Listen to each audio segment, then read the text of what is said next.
Olá, meu nome é Renata Bassani, sou psicóloga do SEMAIS, atualmente responsável pela educação infantil, do maternal ao 2º ano. Nós três juntas vamos abordar o tema rótulos e suas consequências. Eu gostaria de registrar, em meu nome e em nome das minhas colegas, a nossa alegria em poder estar com vocês neste momento tão delicado, tão intenso que nós estamos vivendo.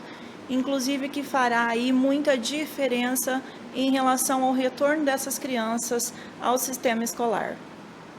Antes de falarmos de fato sobre o tema, é importante que façamos uma breve explanação do desenvolvimento do ser humano. Afinal, tudo é fruto de um processo.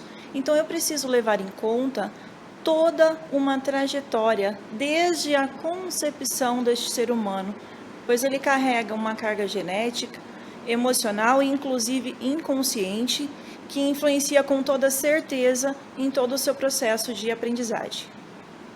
Para que nós tenhamos sucesso efetivo neste desenvolvimento, torna-se necessário para esta criança viver em um ambiente saudável, tanto do ponto de vista biológico quanto do ponto de vista afetivo, também usado por nós com o termo ambiental. Ainda que uma criança tenha biologicamente o potencial de se desenvolver, se ela não estiver inserida, interagir com o meio, ela não vai desenvolver como deveria. Então, a criança não nasce pronta, ela vai se humanizar de acordo com a convivência com o outro. Nós temos que levar em conta que quando eu trato de ambiente saudável, eu estou falando também dos fatores socioculturais. Assim que ela nasce, ela é inserida em uma rede de relações, envolvendo pai, mãe, avós, tios, com crenças e valores diversificados, entre aí outras pessoas que vão compor com toda certeza o seu ciclo de convivência diária. Então, é fato que a evolução desta criança na educação infantil vai depender também, e quando eu falo de estímulo, eu estou falando de uma forma geral, fora do ambiente escolar, da vivência desse ser humano que tem 24 horas no dia e 4 horas delas é nosso papel enquanto profissionais da educação, fazer o que for possível, necessário, para instigar o gosto dela pela atividade. Porém, haverá para uns e haveria de ter para outros, fora da rede escolar, uma colaboração da família. E isso nós sabemos que será variado de uma criança para outra. E quanto a esses fatores que se referem a estímulos, eu volto a falar aqui sobre a questão sociocultural.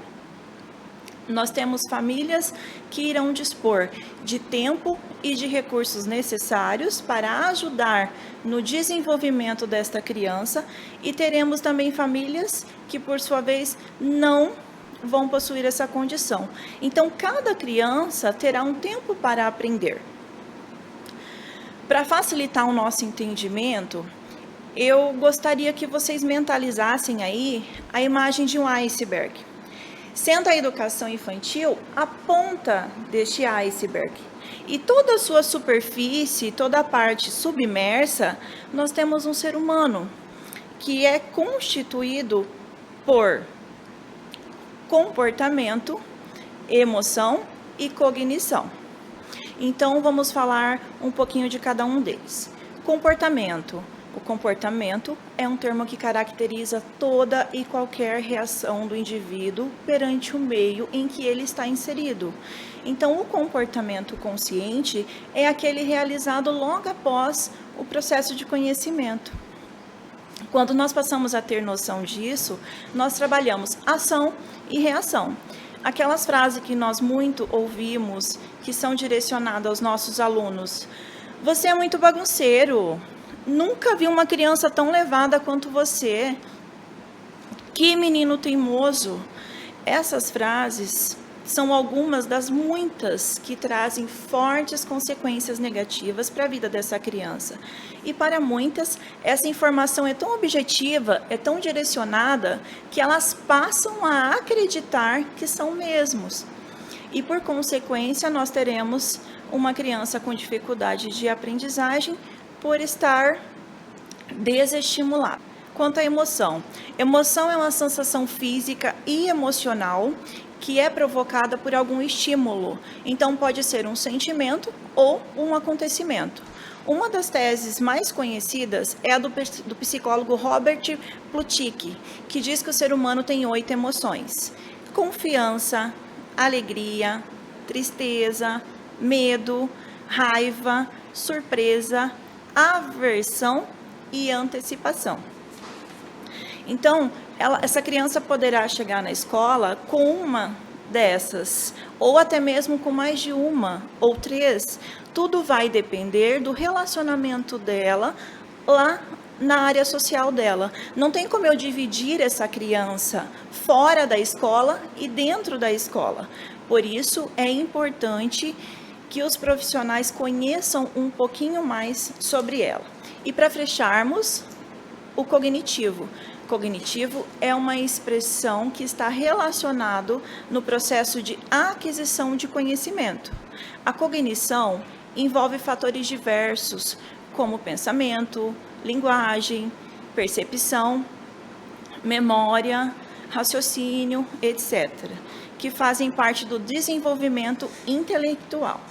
Partindo desta informação, os profissionais de educação precisam ficar atentos, pois algumas crianças podem apresentar um comprometimento que são biológicos, que são cognitivos. Não vai depender somente do meio ambiente para que essa criança aprenda.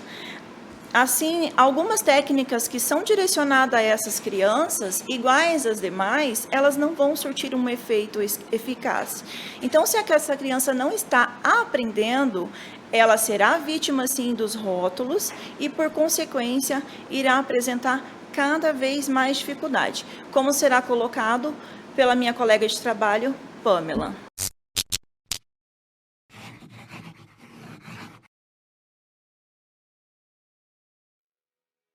Em 1998, as professoras Claudia Miller e Carol Dweck realizaram um estudo na Universidade de Colômbia com um grupo de crianças do 5º ano. Aí essas crianças receberam 3 séries de enigmas para resolverem por conta própria, um de cada vez. Após terem resolvido a primeira série de enigmas, independente do resultado verdadeiro, foi dito a todas elas que tinham tirado notas excelentes e se saído melhor do que as outras crianças. Só que aí entra a parte-chave. Para metade delas foi dito que foram bem porque deviam ser inteligentes e bem dotadas, enquanto para outra metade foi dito que tiraram notas boas porque deviam ter se esforçado bastante. Logo após esses elogios, as crianças receberam e resolveram a segunda série de enigmas, mas dessa vez receberam um feedback contrário de que tinham ido mal e acertado menos de 50% dos enigmas, também independente de qual tinha sido o resultado real. Após serem comunicadas de terem fracassado na segunda série de enigmas, todas as crianças responderam um questionário que visava entender o estado de espírito delas depois desse fracasso. Nas respostas, as crianças valorizadas pela inteligência se mostraram menos interessadas a persistir na resolução de problemas difíceis e afirmaram ter se divertido menos do que as crianças elogiadas pelo esforço, o que é um sinal que estavam mais desmotivadas após o fracasso. Além disso, o elogio tanto de inteligência como de esforço fez as crianças acreditarem que as causas do fracasso delas foram as mesmas do elogio inicial: falta de inteligência e falta de esforço, respectivamente. Para fechar, todas fizeram uma terceira e última série de enigmas, mas dessa vez foi feita uma avaliação real de seus resultados. Surpreendentemente, as crianças valorizadas pelo esforço mostraram uma melhora na terceira nota em relação aos 2 testes anteriores, enquanto as valorizadas pela inteligência demonstraram uma piora no desempenho. Em resumo geral, crianças valorizadas pelo esforço passaram a acreditar que pouco esforço foi a causa-chave de seu fracasso no segundo enigma, estavam mais dispostas a persistir nos enigmas difíceis, se divertiram mais do que as crianças valorizadas pela inteligência e, como consequência, tiveram melhor desempenho após um fracasso. Esse fenômeno se explica pela teoria criada pela Carol Dweck, também uma das pesquisadoras desse próprio estudo, descrita em seu livro best-seller Mindset, a nova psicologia do sucesso. As crianças que receberam feedback de inteligência foram influenciadas a adotar uma mentalidade fixa, porque você não consegue controlar se nasce inteligente ou não. Quando confrontadas com fracasso, se desmotivaram mais que as outras porque interpretaram que a nota refletia permanentemente a capacidade delas, e por isso se sentiram sem o poder de mudar isso. Já as crianças elogiadas por esforço adotaram uma mentalidade de crescimento, porque sabiam que quanto mais esforço fizessem, maior a chance de resolver os enigmas. Elas acreditaram que a capacidade delas era mutável, fluida e poderia evoluir conforme mais esforço fizessem. Como resumo geral desse estudo, a gente pode concluir o seguinte, que as crianças que acreditaram ter o poder de influenciar seu próprio desempenho, que acreditaram que podem melhorar caso se esforcem, se sentiram muito mais motivadas, lidaram melhor com o fracasso e isso refletiu diretamente nos resultados da resolução dos enigmas. Só que hoje em dia, essa mentalidade de crescimento é tão rara de encontrar. O que eu mais vejo por aí é a mentalidade fixa, com pessoas acomodadas e desmotivadas na sua zona de conforto, que deixaram de acreditar nelas mesmas. E eu vejo que essa falta de confiança da mentalidade fixa é um problema um pouco mais complexo e que, na minha opinião, é formada por essa sucessão de eventos em cascata na vida das pessoas. Eu acho que a principal e a primeira causa da mentalidade fixa é a falta de autoconhecimento. As pessoas em média não são honestas o suficiente e não refletem profundamente sobre as suas fraquezas. Depois, logo em seguida, eu acho que falta vontade para pensar em soluções. Porque mesmo as pessoas que têm consciência das suas fragilidades, ao imaginar a enorme dedicação necessária para evoluir, elas desistem até mesmo de procurar caminhos concretos e de começar a tentar. E por último, eu acho que falta disciplina. Porque mesmo pessoas que têm consciência das suas fraquezas e até começam a tentar se esforçar, elas acabam desistindo no meio do processo por falta de foco e de disciplina. E aí o resultado disso tudo é que depois de tanto tempo na inércia, ou por não terem nem tentado, ou por terem fracassado mais de uma vez, elas passam a acreditar pouco a pouco que não são capazes. Por isso, para a gente abrir um espaço e permitir que a mentalidade de crescimento realmente floresça em nós, a gente precisa corrigir essa cascata acima, fazendo as seguintes coisas. Primeiro, sendo profundamente consciente sobre quem somos. Depois, tendo uma curiosidade insaciável para encontrar as melhores soluções para os nossos problemas. E, acima de tudo, tendo a disciplina para seguir à risca o plano escolhido. Eu me chamo Pamela Mucha, sou psicóloga do C+, agora tendo do terceiro até o último ano do ensino fundamental. Dando continuidade ao que a Renata falou, eu vou falar um pouquinho sobre os estereótipos, os diagnósticos e os rótulos. Os estereótipos estão geralmente, se não sempre, errados. Quando se fala de um grupo de pessoas, a gente tende a reduzi-las a características pontuais, que por vezes não contemplam todos os sujeitos desse grupo. Então surge a questão, o que é normalidade? Por que as pessoas têm tanto medo da diversidade? Por conta desse medo, a gente tende a colocar as pessoas em caixinhas com rótulos bem específicos. E uma dessas caixinhas é o rótulo de normal, mas algumas pessoas não querem ou não podem estar dentro dessa caixinha da normalidade. Quando a gente começa a perceber que as nossas crianças talvez não se enquadrem nessa caixinha do que é o esperado para o normal, em que momento que a gente começa a perceber que a criança tem um comportamento que é considerado atípico? Um dos primeiros ambientes que a criança é inserida é a escola. E é a escola onde se formalizam os saberes, tanto concretos quanto simbólicos. Essa será uma das primeiras instituições a dizer se o comportamento da criança é o que é o esperado, se a criança está se portando como se deve. Os pais são os primeiros normatizadores, que sinalizam para os professores, principalmente as características negativas das crianças. E a escola, como segundo normatizador, encaminha esse aluno para um profissional de saúde mental. E nisso, a criança nem sempre é ouvida. Crianças pequenas manifestam os sintomas que demonstram sofrimento psíquico, depressão ou reação ao estresse de forma de agressividade, irritabilidade, inquietude ou inibição, desobediência, negação em realizar pequenas tarefas, posturas desafiadoras, entre outros. Em momentos de sofrimento psíquico infantil, as palavras dão lugar a comportamentos que se alteram qualitativa e quantitativamente, geralmente não estando de acordo com o que é esperado para um ambiente escolar. E nesse momento que entram os especialistas, que dirão o que se pode fazer e onde vamos poder agrupar essas crianças que estão desajustadas, em que caixinhas que elas vão ficar inseridas. Às vezes, a criança em sofrimento não é vista como um todo que pode estar adoecido. Afinal, o seu sofrimento se manifesta em forma de comportamentos desajustados, descumprimento de regras. Quando há rotulação, ela é apontada como a própria doença. Rotula-se para que todos saibam quem é o transgressor. Aquela criança vira o tabu, um exemplo do que não pode ser seguido na escola. A crença por parte da sociedade é tão enraizada na normalidade que quando vemos comportamentos agressivos ou agitação, a gente esquece que todo mundo tem esses comportamentos, essas emoções, euforia, irritabilidade, agitação, e em geral a gente manifesta isso em momentos da nossa vida, não só como um sintoma. E a criança rotulada como um problema passa a ser vista apenas como um indivíduo que tumultua. Acredito que essa seja uma questão importante quando se fala do diagnóstico. Quão limitante é um rótulo?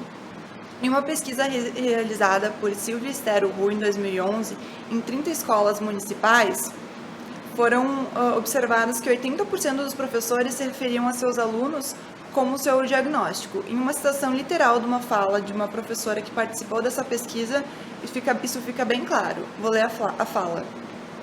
Esse é o TDAH, aquele é o autista, o outro o deficiente físico e aquele lá no canto ainda não tem diagnóstico fechado.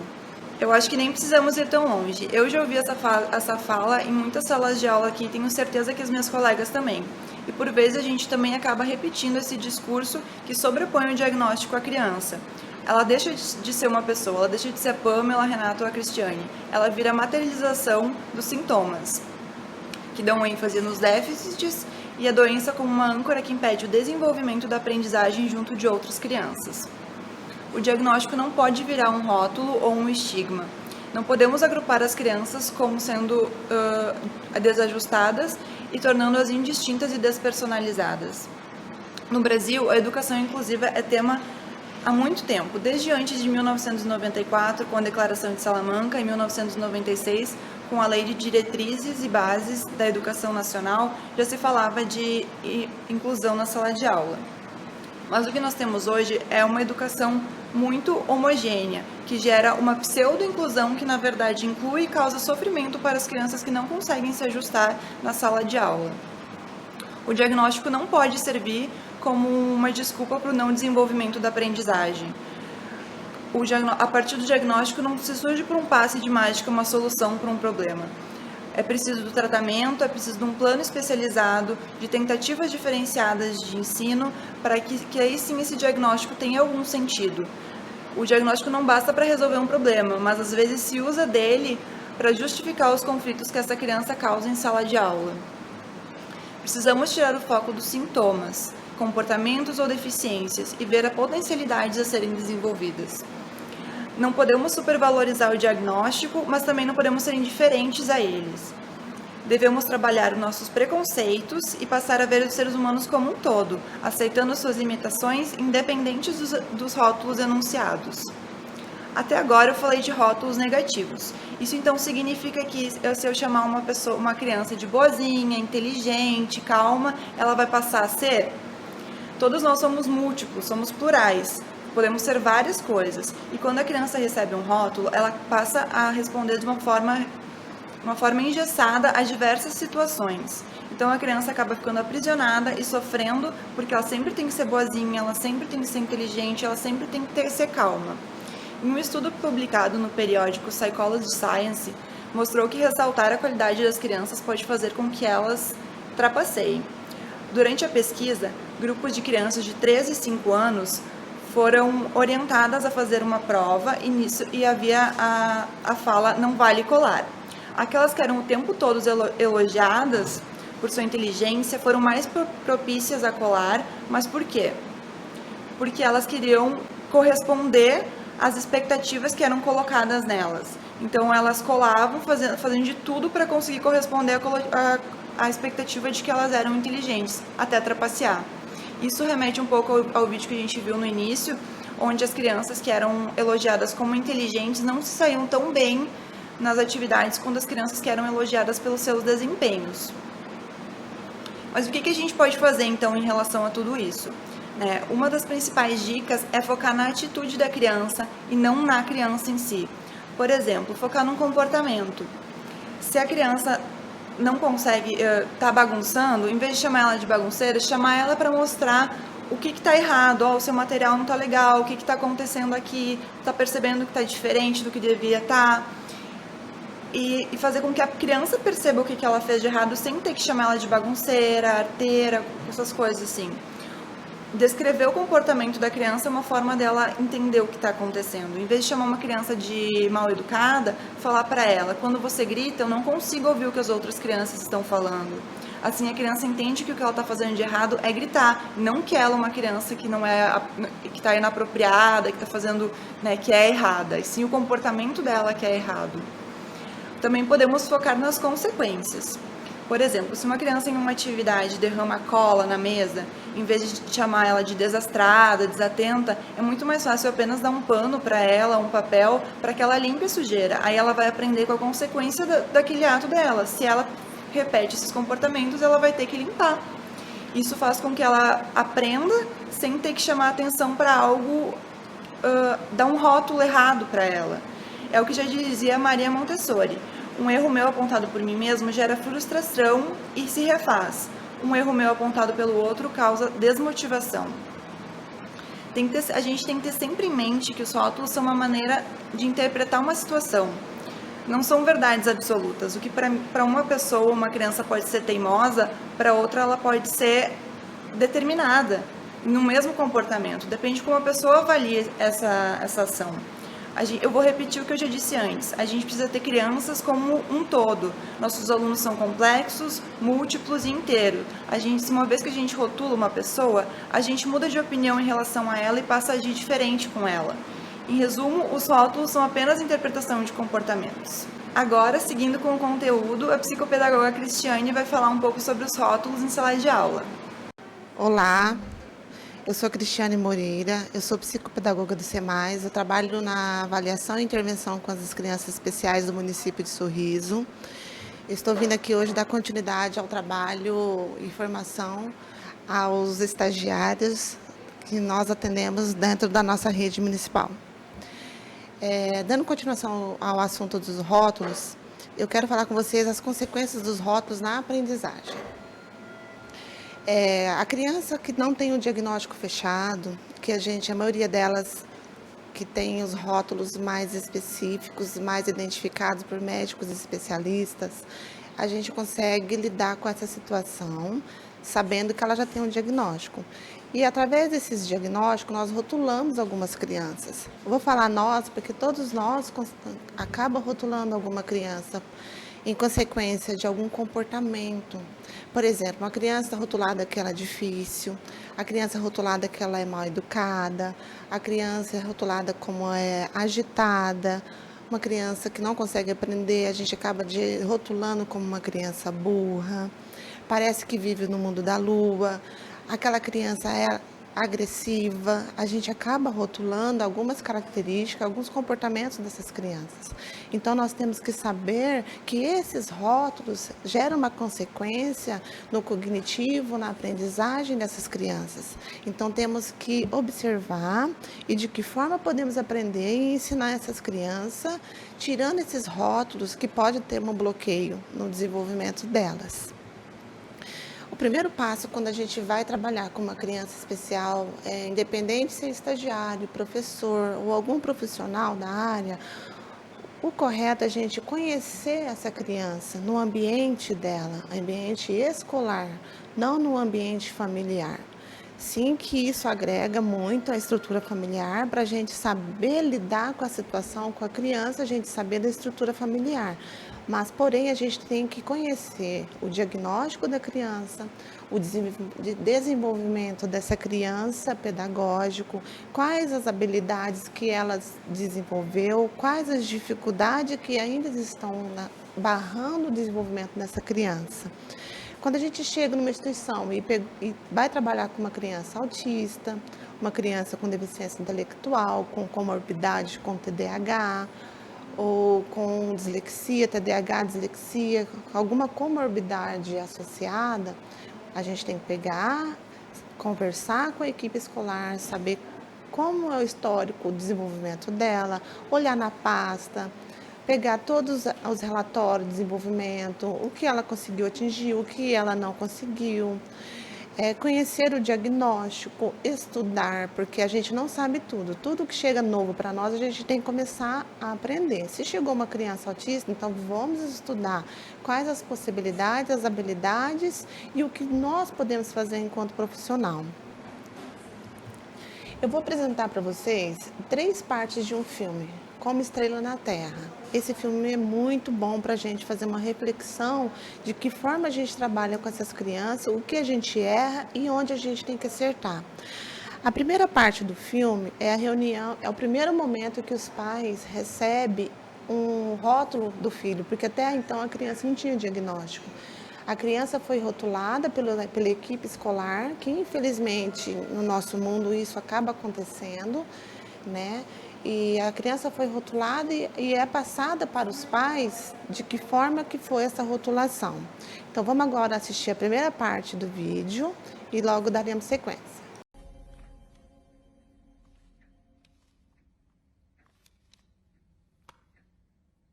Class work और होमवर्क दोनों में कोई इम्प्रूवमेंट नहीं, बिल्कुल पिछले साल की तरह।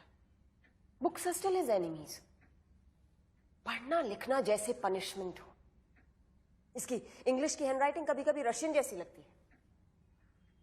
जानबूझ के मिस्टेक्स रिपीट करता है, ध्यान हमेशा क्लास के बाहर रहता है।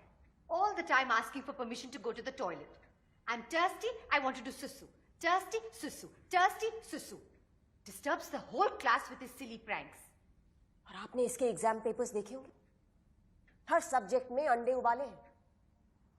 आपने इसके एग्जाम पेपर भेजे थे? पिछले वेंसडे को पेरेंट्स सिग्नेचर के लिए आज तक वापस नहीं आए। They were a sight, I tell you, Mrs. Avasti. In fact, I sent a letter specially to meet you. ये देखिए, मैथ्स टेस्ट 3 into 9 is equal to 3। बस इसके बाद सारे सवाल छोड़ दिए। कौन मानेगा ये यूहान अवस्थी का छोटा भाई है?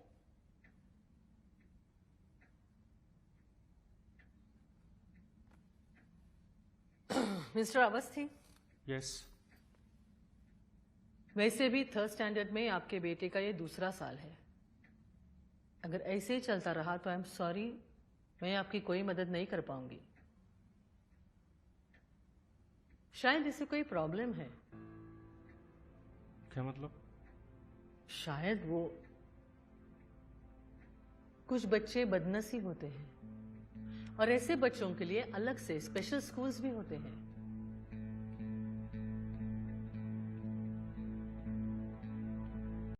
Vocês observaram que quantos rótulos a equipe escolar e o desânimo de poder ajudar essa criança?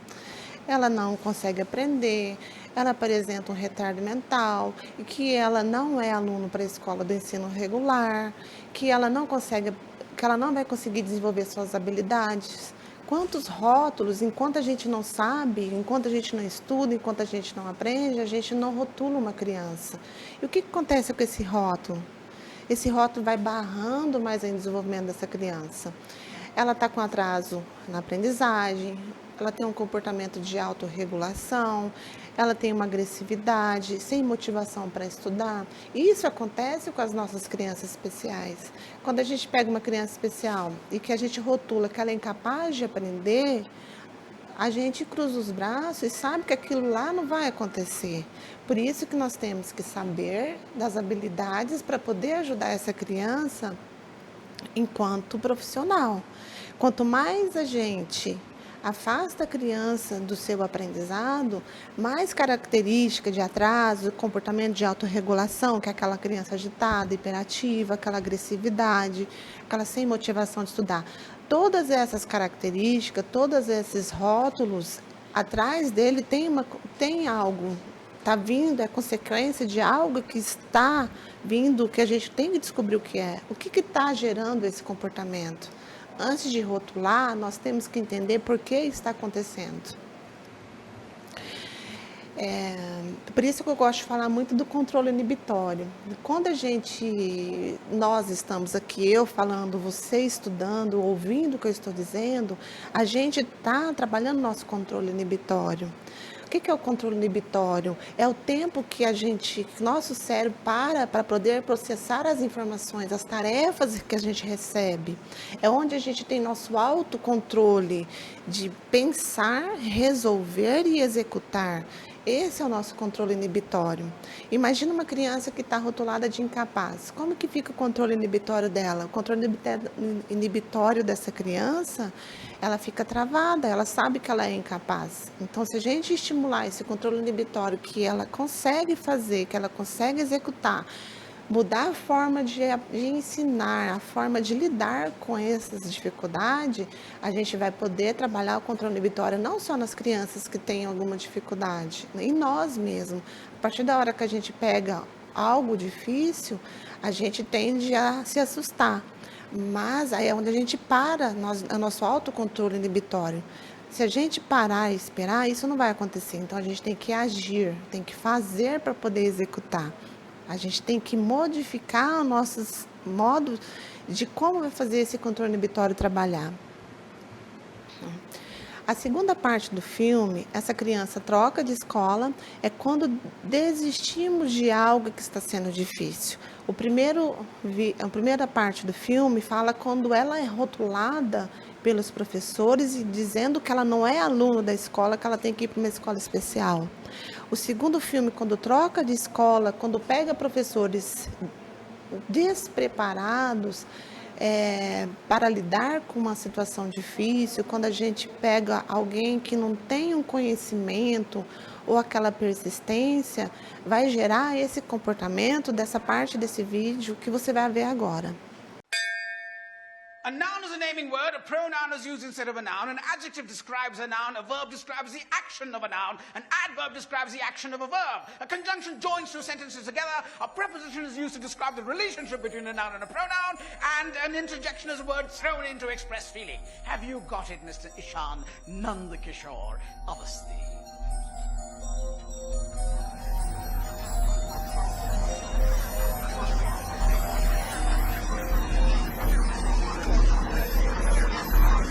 Why?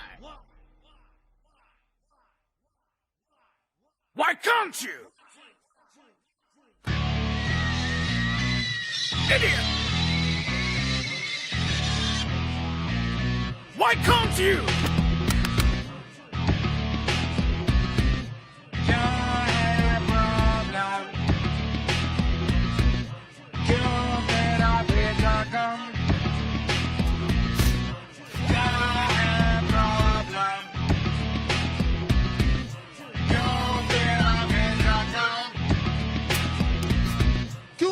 में हो अंडा क्यों रोज खाते डंडा Grammar pathetic and spelling all wrong. अक्षर जो नाचे क्या खाई है भांग? Idiot, dafar, lazy, crazy, idiot, dafar, lazy, क्यों भाषा खराब क्यों ना देते जवाब क्यों करती नहीं try? Why, but why can't you?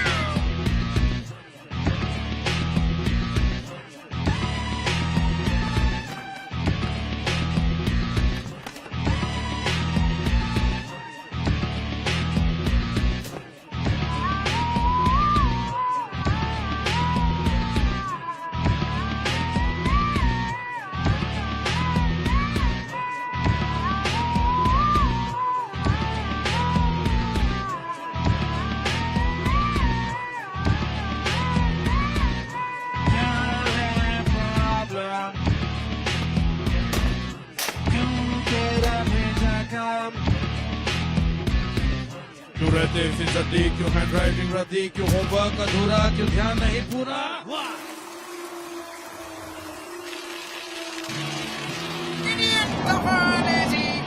This child can drive anybody mad. Someone please call up his dad. तुम्हारा प्रॉब्लम क्या है बेटा? मूर्ख शिरोमणि! क्यों नंबर कम क्यों करते नहीं साहब? क्यों ज्योग्राफी में गोल गोल गोल गोल गोल गोल क्या फर्क? दाहिने हाथ में 5 lazy lazy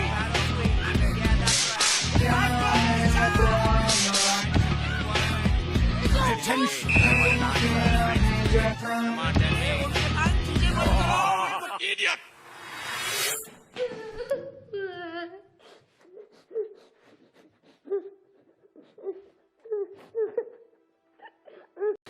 Vocês perceberam que nessa segunda parte foi um clima mais pesado para essa criança, porque ela já está rotulada, ela está desmotivada, ela tem um bloqueio dela no desenvolvimento. Então, o controle inibitório dela e a metacognição dela não está sendo trabalhada, foi bloqueada. E que isso vai gerar? Vai gerar esses comportamentos que a gente acabou de ver agora nessa parte do vídeo. Nós, enquanto professores, nós entramos em desespero quando a gente não consegue atingir algo, né, no desenvolvimento de uma criança. Não estou dizendo que eu estou aqui, eu, Cristiane, eu consigo fazer isso logo de imediato. Não, é um processo que a gente tem que trabalhar e desenvolver. É uma parte de frustração, emoção e motivação. Então, se a gente desistir no primeiro momento, até nós mesmos não vamos ficar felizes com a gente mesmo. Por que desistir? Se não deu certo algo a primeira vez, a segunda vez tem que dar certo. Se não deu na segunda, vamos tentar algo na terceira e assim sucessivamente, né? Quando eu falo da metacognição, a metacognição dessa criança está bloqueada, porque é a compreensão do aprendizado. A metacognição é algo que está ligado à consciência e o automonitoramento do ato de aprender. Por que é o ato de aprender? Essa criança não está aprendendo da forma que os professores estão passando para todas as outras crianças ditas normais. Então, o ato de aprender desta criança está bloqueado, né? Porque nós temos nossa metacognição, a função dela é ensinar aprendendo a aprender. O que é aprendendo a aprender? Nós recebemos informações de fora para dentro. Isso é a cognição. A gente não nasce com o saber a gente nasce com uma possibilidade de conhecimento. Então, a metacognição vai nos ajudar a receber essa informação para a gente aprender, tá? Tem alguns autores, Levi Vygotsky, Paulo Freire, fala muito dessa palavra, Saviani, desse tema, esse tema aprendendo a aprender. A gente tem, o nosso aprendizado é de fora para dentro. Se a gente não estimular esse aprendizado, como que a gente vai conseguir atingir uma habilidade específica em alguma criança? A terceira parte do filme, a gente fala muito da persistência. O que é persistência? Sempre tem alguém que tem que persistir naquela dificuldade. Quando a gente tem, até nós no nosso dia a dia, quando a gente está com um problema emocional ou financeiro em casa, a gente chega no nosso ambiente de trabalho com uma forma diferente de trabalhar. Então, a gente tem que saber lidar com essa situação, a gente tem que persistir. Quando você tem um problema, você vai desistir desse problema e você vai deixar passar e o tempo resolver? Não. Nós, enquanto profissional, a gente tem que saber lidar com a situação, deixar nossos problemas em casa, chegou no ambiente de trabalho, respirar, contar até 10 e se entregar no trabalho que a gente está fazendo. Porque nossas crianças percebem quando a gente não está bem. Se a gente está mal-humorado, se a gente está triste, inconscientemente isso acaba transferindo para uma criança. É difícil? Mas a gente tem o nosso controle inibitório que a gente consegue ter esse autocontrole. Vocês não sabem o quanto nós somos capazes de conseguir controlar o nosso controle inibitório para a gente conseguir atingir a nossa metacognição, que é aprendendo a aprender. E a terceira parte do filme fala da persistência de um professor que não desistiu desta criança e que ele vai fazer formas diferentes de trabalho. Então, a gente tem que buscar possibilidades de trabalho para poder desenvolver essas habilidades com as crianças. Quando a gente vai trabalhar com uma criança com alguma dificuldade, a gente tem que começar a partir da habilidade, não a partir da dificuldade. Temos sim que saber a dificuldade da criança, mas a partir da habilidade que ela consegue desenvolver, a gente vai atingir onde está o bloqueio que está barrando a dificuldade dela. Então vamos agora para a terceira parte do filme, onde a gente fala da persistência de um professor, de um profissional. Morning, sir. Nikom, come in, come in.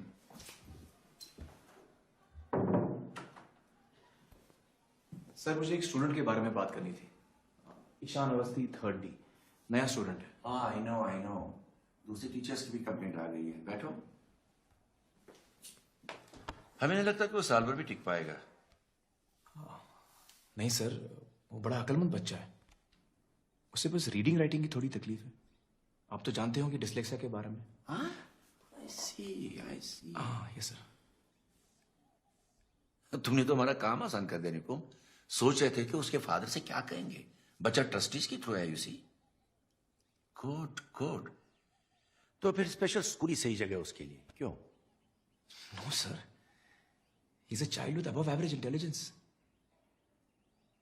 उसे पूरा हक है एक normal school में रहने का। उसे बस जरा सी मदद चाहिए हमसे। और वैसे भी दुनिया भर में हर किस्म के बच्चे, चाहे जो भी उनका प्रॉब्लम हो, एक साथ नॉर्मल स्कूल में पढ़ते हैं। बल्कि मेरे ट्यूलिप्स के बच्चों को पूरा अधिकार है किसी भी साधारण स्कूल में पढ़ने का। माफ कीजिएगा सर, ये मैं नहीं कह रहा हूं, ये हमारे भारत देश का कानून कहता है। सर्व शिक्षण अभियान के अंतर्गत हर बच्चे को यह अधिकार मिलता है। ये और बात है कि बहुत कम स्कूल हैं जो इस कानून को फॉलो कर रहे हैं। देखो, तुम मुझे एक बात बताओ, ये बच्चा यहां कैसे मैनेज कर पाएगा? मैथ्स है, हिस्ट्री है, ज्योग्राफी है, साइंस है, लैंग्वेज। सर कर लेगा सर, टीचर्स जरा सा हाथ बटा दे, हो सकता है। कहां है टाइम टीचर्स के पास? 40 बच्चों के बीच एक बच्चे पर ध्यान देना, come on Nikom, it's impossible. Sir जितना आप सोच रहे हैं इतना टाइम नहीं लगेगा। हफ्ते में 2-3 घंटे बस मैं करके दिखाता हूं। और वैसे भी इन सारे सब्जेक्ट्स में तो उसको सिर्फ पास होना है। उसकी असली मंजिल तो कहीं और है सर। अच्छा, तो आपका सब्जेक्ट छोड़ के बाकी सारे सब्जेक्ट जो हम पढ़ाते हैं बेतुके हैं? नहीं सर, मैं वो नहीं कह रहा हूं, लेकिन हर बच्चे का अपना हुनर होता है। And as Oscar Wilde says, who wants a cynic who knows the price of everything and the value of nothing? Sir please sir जरा बच्चे की पेंटिंग देखिए। ये देखिए सर, ये देखिए सर, ये जंग का मैदान, सिपाही सुरंग खोदता है और खोदते खोदते पन्ना पलटकर सुरंग में से उड़न छू। क्या सोच है सर, ये confident brush strokes, such bold use of colour, बेधड़क। और ये देखिए सर, अनोखा फ्लिप बुक, घर से बिछड़ जाने की दास्तान। क्या सोच है सर, महज 8 साल के बच्चे की बनाई हुई। सर पटरी से हटकर बहुत कम लोग सोच पाते हैं। सर प्लीज सर, एक चांस, उसे एक मौके की जरूरत है, वरना उसकी उम्मीद टूट जाएगी सर। तुम चाहते क्या हो मुझसे? सर कुछ वक्त तक उसकी स्पेलिंग्स, उसकी लिखावट को नजरअंदाज किया जाए, उसके टेस्ट जबानी लिए जाए। ज्ञान तो ज्ञान होता है सर, चाहे वो जबानी हो या लिखित। उतने में मैं उसकी लिखाई पढ़ाई पे काम कर ही रहा हूं, धीरे धीरे वो भी सुधर जाएगी।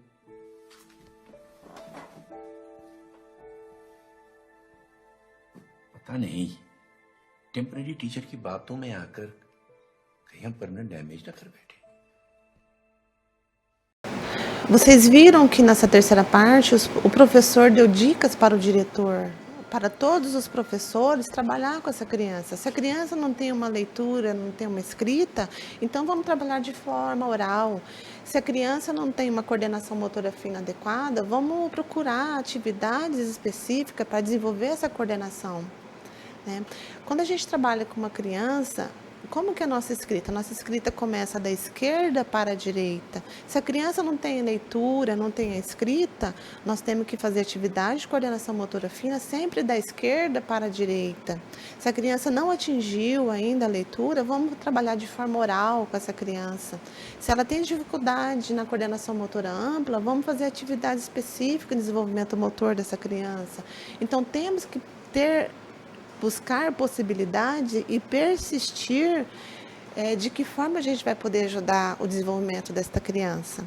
Não só o professor de sala de aula, o estagiário, nós enquanto profissional.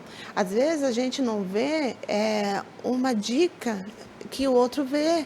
Por exemplo, se eu estou trabalhando com uma criança e você enquanto estagiário está trabalhando, você percebeu que ela tem habilidade específica em recorte, a percepção visual dela está desenvolvida, a coordenação motora fina dela. Então, às vezes está com uma dificuldade específica na sala de aula, você vê alguns traços positivos que você pode dar essas dicas para o professor. Nossa, professor, ele gosta de tal personagem, ele se interessou por esse filme, ele gosta de música, ele gosta de fazer atividade esportiva. Então, são dicas importantes que a gente tem que estar atento para a gente poder ajudar o desenvolvimento dessa criança, não somente chegar na sala de aula, sentar e esperar isso acontecer.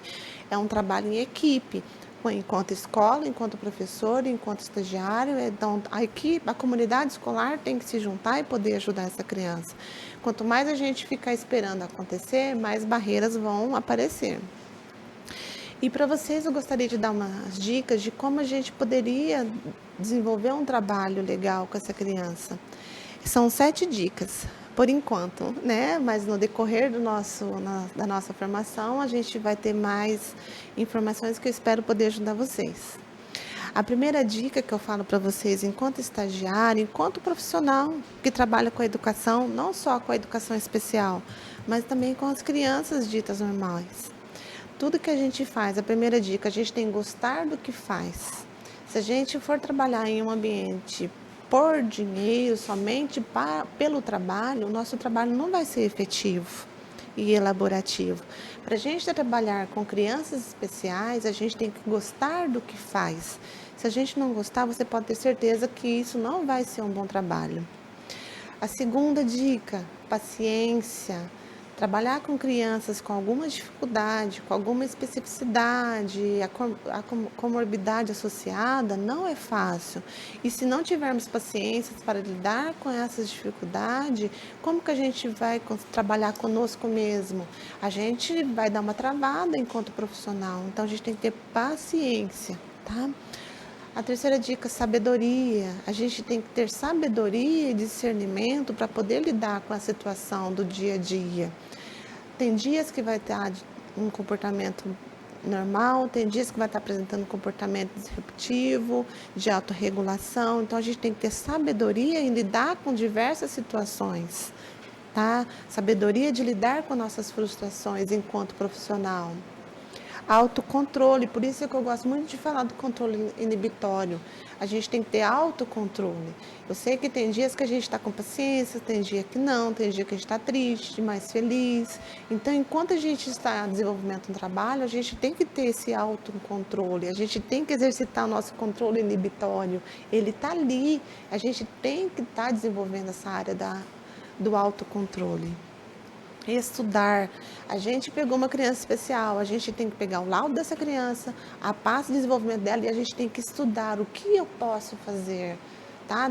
A gente não sabe, lembra que eu falei que o aprendizado da gente é de fora para dentro, é externo? Então a gente tem que pegar e estudar aquilo que caiu para nós. Nossa, agora eu vou trabalhar com uma criança DI, com comorbidade com TDAH. Então, vamos estudar o que eu posso fazer, vamos entender o diagnóstico. Aquelas crianças que estão em investigação, vamos observar os comportamentos, as características dela, para a gente poder trabalhar. Então, vamos estudar, vamos buscar. Persistência. Se você já trabalhou uma atividade, desenvolveu, ajudou um professor, ou já desenvolveu alguma atividade específica, alguma tarefa e que não deu certo, não desista. Vamos tentando. Através dessa, você vai percebendo a habilidade do que a criança gosta, o que ela não gosta, e a gente vai podendo manipular, desenvolver outras atividades específicas. Então, não vamos desistir, vamos persistir. Fazer a 7ª e última dica, fazer atividades com o aluno e nunca fazer para o aluno. Quando a criança especial chega até nós, a gente acaba rotulando, nossa, tadinha, coitada, ela não consegue tirar a roupa para ir fazer o xixi. A gente tem que fazer por ela. Não, ela não consegue amarrar o cadarço, ela não consegue pegar direito, então eu vou dar a comida na boca dela. Não, a partir da hora que chegou até nós, enquanto profissional, que tem amor, paciência, sabedoria e persistência, a gente vai ensinar essa criança como comer, a gente não vai fazer por ela. Se ela tem dificuldade de pegar no lápis, não vamos pegar o lápis e escrever por ela, vamos ensiná-la a fazer, vamos buscar alternativas de ensinamento de como a gente vai desenvolver essa habilidade da criança. A partir da hora que a gente desenvolve com a criança, ela vai dar um up no desenvolvimento dela. Ela vai conseguir desenvolver e responder positivamente alguma área que ela tem mais habilidade. E para terminar, eu gostaria que vocês assistissem o filme completo dessas partes que eu passei para vocês. É Como Estrelas na Terra. É um filme com uma criança que foi rotulada, que não foi diagnosticada. Então é um filme maravilhoso. Eu gostaria que vocês assistissem para a gente, no próxima formação, no próximo encontro, a gente poder falar sobre o desenvolvimento, o que vocês entenderam, até para vocês me dar um feedback quando a gente poder encontrar pessoalmente, tá? Então fica de tarefa, além das questões que a gente vai passar para vocês, e também de vocês assistir o filme. Ele se encontra no YouTube, na Netflix, e quem tem criança em casa acaba identificando com alguma parte específica do que aconteceu. Então, gostaria de agradecer a paciência de vocês e até breve no nosso próximo encontro.